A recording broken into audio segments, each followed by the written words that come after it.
ক্যান্সারে আক্রান্ত শেখ হাসিনা যে কোনো সময় মৃত্যুর আশঙ্কা। আওয়ামী লীগের লিফলেট বিলি, নিষিদ্ধ ছাত্রলীগ নেতাকে পিটিয়ে পুলিশে সোপর্দ। আহতদের সুচিকিৎসা দিতে না পারা সরকারের ব্যর্থতা, মন্তব্য হাসনাত আব্দুল্লাহর। গোপালগঞ্জে পুলিশের ওপর আওয়ামী লীগ নেতাকর্মীদের হামলা, আহত ৮। বিএনপি ২ গ্রুপের সংঘর্ষে আহত অন্তত ১৫। ডিবি হারুন সিন্ডিকেটের প্রধান আবু সাদেক গ্রেপ্তার। ক্যান্সারে আক্রান্ত শেখ হাসিনা, যা জানা গেল।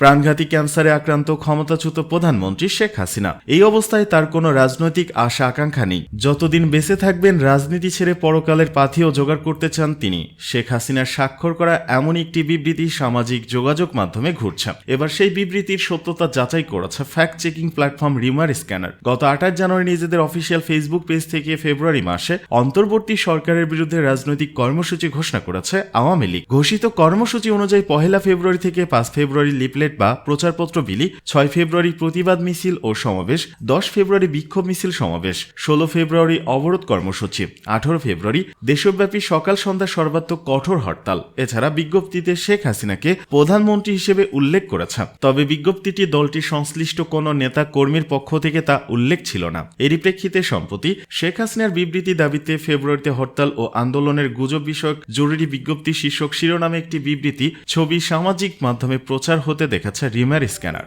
বিবৃতিতে বলা হয়, প্রিয় দেশবাসী, আপনারা নিশ্চয় অবগত আছেন যে আমি শারীরিকভাবে অত্যন্ত অসুস্থ। প্রাণঘাতী ক্যান্সার আমাকে তিলে তিলে মৃত্যুর দিকে ঠেলে দিচ্ছে। এমত অবস্থায় আমার কোনো প্রকার ক্ষমতা বা রাজনৈতিক আশা আকাঙ্ক্ষা নেই। আমি আজ স্পষ্ট জানাচ্ছি যে বাংলাদেশ আওয়ামী লীগের ফেসবুক পেজ হ্যাক করে বিএনপি জামাতের লোকেরা বিভিন্ন উস্কানিমূলক প্রপাগান্ডা ছড়িয়ে আওয়ামী লীগের শান্তিপ্রিয় নেতাকর্মীদেরকে হরতাল, অবরোধ সহ জ্বালাও পোড়াও কর্মসূচির দিকে চালিত করেছে, যা অত্যন্ত নিন্দনীয় ও জঘন্য কাজ। আমি বারবার বলেছি, আমি এখন শান্তি চাই, পরকালের পাথেও জোগাড় করতে চাই। আমি দ্ব্যর্থহীন ভাষায় বলতে চাই, আমি এখনো বাংলাদেশ আওয়ামী লীগের সভানেত্রী এবং আমি এসব সন্ত্রাস ও জ্বালাও পোড়াও কর্মসূচির সাথে আমার দলের দূরতম সম্পর্ক নাই। এমত অবস্থায় দেশবাসীর প্রতি আহ্বান জানাই, এ সকল দুর্বৃত্ত আগুন সন্ত্রাসীদের বিরুদ্ধে গণপ্রতিরোধ গড়ে তুলুন এবং তাদের আইন শৃঙ্খলা রক্ষাকারী বাহিনীর হাতে তুলে দিন। জয় বাংলা, জয় বঙ্গবন্ধু, বাংলাদেশ চিরজীবী হোক। রিউমার স্ক্যানার টিমের অনুসন্ধানে জানা যায়, শেখ হাসিনার বিবৃতির দাবিতে ফেব্রুয়ারিতে হরতাল ও আন্দোলনের গুজব বিষয়ক জরুরি বিজ্ঞপ্তি শীর্ষক শিরোনামে প্রচারিত এই বিবৃতিটি আসল নয়। প্রকৃতপক্ষে শেখ হাসিনা এমন কোনো বিবৃতি দেয়নি। আওয়ামী লীগের লিফলেট বিলি, নিষিদ্ধ ছাত্রলীগ নেতাকে পিটিয়ে পুলিশে সোপর্দ। রাজবাড়ী জেলার বালিয়াকান্দিতে আওয়ামী লীগের লিফলেট বিলির অভিযোগে সজীব মণ্ডল নামের এক ছাত্রলীগ নেতাকে মারধর করে পুলিশে সোপর্দ করেন বিএনপি নেতাকর্মীরা। রোববার সন্ধ্যায় বালিয়াকান্দি সরকারি কলেজ সড়কে এই ঘটনা ঘটে। গণধোলায় শিকার সজীব মণ্ডল বালিয়াকান্দি উপজেলার বহরপুর ইউনিয়নের ইলিশকোল গ্রামের আজাদ মণ্ডলের ছেলে। তিনি নিষিদ্ধ ঘোষিত সংগঠন ছাত্রলীগের বালিয়াকান্দি উপজেলা শাখার শিক্ষা বিষয়ক সম্পাদক। এ বিষয়ে বালিয়াকান্দি থানার ভারপ্রাপ্ত কর্মকর্তা ওসি জামাল উদ্দিন বলেন, আওয়ামী লীগ নেতা সজীবকে মারধর করে পুলিশে সোপর্দ করে স্থানীয়রা। পরে তাকে আহত অবস্থায় বালিয়াকান্দি হাসপাতালে ভর্তি করা হয়েছে। আহতদের সুচিকিৎসা দিতে না পারা সরকারের ব্যর্থতা, মন্তব্য হাসনাত আব্দুল্লাহর।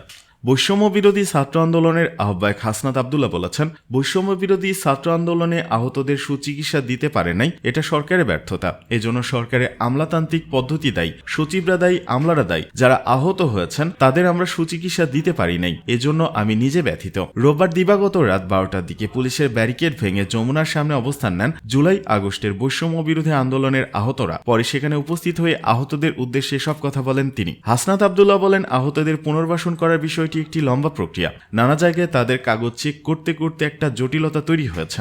এখানে গ্রুপ উপগ্রুপ তৈরি হয়েছে, এখানে একটা দালাল শ্রেণী তৈরি হয়েছে। এক পক্ষ আরেক পক্ষকে দোষারোপ করছে, কেউ বলছে আমরা অরিজিনাল, আবার কেউ বলছে ওরা ভুয়া। এ ধরনের ঘটনার কারণে সরকার বিব্রত। অবিলম্বে যারা আহত তাদের সুচিকিৎসার জন্য যা যা করা দরকার সরকার দ্রুত সময়ের মধ্যে করবে। আপনাদের এ দাবি আমি সরকারের কাছে জানাচ্ছি। তিনি আরো বলেন, আমাদের হাতে কিছু নেই, আমরা কিছু করতে পারি না। আপনারা যে চিকিৎসা পান না এটা সত্য, এর জন্য দায়ী সরকারের লোকজন। সরকার ভালো মতো তদারকি করতে পারে নাই। এদিকে গোপালগঞ্জে পুলিশের ওপর আওয়ামী লীগ নেতাকর্মীদের হামলা, আহত ৮। গোপালগঞ্জে টুঙ্গিপাড়ায় লিফলেট বিতরণে বাধা দেয় পুলিশের উপর হামলা করেছে আওয়ামী লীগের নেতাকর্মীরা। এতে 5 পুলিশ সদস্য সহ অন্তত 8 জন আহত হয়েছেন। এ সময় পুলিশের গাড়ি ভাঙচুরের ঘটনা ঘটেছে। শুধু তাই নয়, আওয়ামী লীগের নেতাকর্মীরা জয় বাংলা স্লোগান দিয়ে এক পুলিশ সদস্যকে ঘেরাও করে রাখেন। পরে উপজেলা নির্বাহী কর্মকর্তা ইউনো হামলাকারীদের শান্ত করে পুলিশ সদস্যকে ছাড়িয়ে নেন। রোববার রাতে টুঙ্গিপাড়া উপজেলার খান সাহেব শেখ মোশাররফ হোসেন স্কুল অ্যান্ড কলেজের সামনে এই ঘটনা ঘটে। স্থানীয় ও পুলিশ সূত্রে জানা যায়, রোববার সন্ধ্যার পর টুঙ্গিপাড়া গ্রামের সাফায়েত গাজী আওয়ামী লীগের লিফলেট বিতরণ করছিলেন। সেখানে গিয়ে সাফায়েতকে আটক করে টুঙ্গিপাড়া থানা পুলিশ। খবর পেয়ে ঘটনাস্থলে গিয়ে সাফায়েতকে ছিনিয়ে নেন আওয়ামী লীগের স্থানীয় নেতাকর্মীরা। এ সময় পুলিশের উদ্দেশ্যে ভুয়া ভুয়া স্লোগান দিতে থাকেন তারা। এক পর্যায়ে আওয়ামী লীগের নেতাকর্মীরা পুলিশের উপর হামলা চালায়, ভাঙচুর করে তাদের গাড়ি। পরে পুলিশ ও আওয়ামী লীগের নেতাকর্মীদের মধ্যে ধাওয়া পাল্টা ধাওয়ার ঘটনা ঘটে। এ সময় 5 পুলিশ সদস্য সহ 8 জন আহত হয়। তবে এ বিষয়ে পুলিশ ও প্রত্যক্ষদর্শী কেউই মুখ খুলতে রাজি হননি। বর্তমানে ওই এলাকার পরিস্থিতি স্বাভাবিক রয়েছে, সেখানে অতিরিক্ত পুলিশ মোতায়েন করা হয়েছে। টুঙ্গিপাড়া থানার খোরশেদ আলম বলেন, এই ঘটনায় একাধিক মামলা হয়েছে। এতে 175 জনের নাম উল্লেখ সহ আরও 300 জনকে আসামি করা হয়েছে। বিএনপির দুই পক্ষের সংঘর্ষে আহত 15। নাটোরের বড়াই গ্রামে বিএনপির দুই পক্ষের দফায় দফায় সংঘর্ষের ঘটনা ঘটেছে। এতে উভয় পক্ষের অন্তত 15 জন আহত হয়েছেন। এর মধ্যে 3 জনের অবস্থা গুরুতর। তাদের রাজশাহী মেডিকেল কলেজ হাসপাতালে ভর্তি করা হয়েছে। অভ্যন্তরীণ বিরোধের জেরে রোববার সন্ধ্যায় উপজেলার কয়েন বাজারে এই সংঘর্ষের ঘটনা ঘটে। পুলিশ ও দলীয় সূত্রে জানা যায়, বড়াইগ্রাম উপজেলা স্বেচ্ছাসেবক দলের আহ্বায়ক মিজানুর রহমান কয়েন বাজারে দলীয় কার্যালয় তৈরির জন্য একটি দোকান ভাড়া নেন। এতে বাধা দেন নগর ইউনিয়ন যুব দলের সভাপতি আতাউর রহমান। এ নিয়ে দুই পক্ষের মধ্যে বিরোধের সৃষ্টি হয়। এ নিয়ে রোববার বিকেলে কয়েন বাজারে উভয় পক্ষের মধ্যে বাগবিতণ্ডা হয়। এর জেরে সন্ধ্যার দিকে দুই পক্ষের মধ্যে দফায় দফায় সংঘর্ষ হয়। এতে অন্তত 15 জন আহত হন। খবর পেয়ে পুলিশ ঘটনাস্থল গিয়ে পরিস্থিতি নিয়ন্ত্রণে আনে। এ বিষয়ে বড়াইগ্রাম থানার ওসি মোহাম্মদ সিরাজুল ইসলাম বলেন, অভ্যন্তরীণ বিরোধের কারণে বিএনপি দুই পক্ষের মধ্যে সংঘর্ষের ঘটনা ঘটেছে। আহতদের আইনগত ব্যবস্থা নেওয়ার জন্য পরামর্শ দেওয়া হয়েছে। তবে এই ঘটনায় এখনো পর্যন্ত থানায় কেউ কোনো অভিযোগ করেননি। অভিযোগ পেলে আইনগত ব্যবস্থা নেওয়া হবে।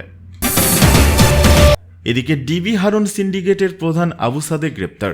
ব্যবসায়ীকে অপহরণ করে ডিবি কার্যালয়ে নিয়ে 6 কোটি টাকা চাঁদা আদায়ের চেষ্টার মামলায় এসএস গ্রুপের ব্যবস্থাপনা পরিচালক আবু সাদেককে গ্রেপ্তার করেছে পুলিশ। তিনি ঢাকা মেট্রোপলিটন পুলিশ ডিএমপি গোয়েন্দা বিভাগের সাবেক অতিরিক্ত কমিশনার হারুনুর রশিদের সিন্ডিকেটের প্রধান হিসেবে পরিচিত।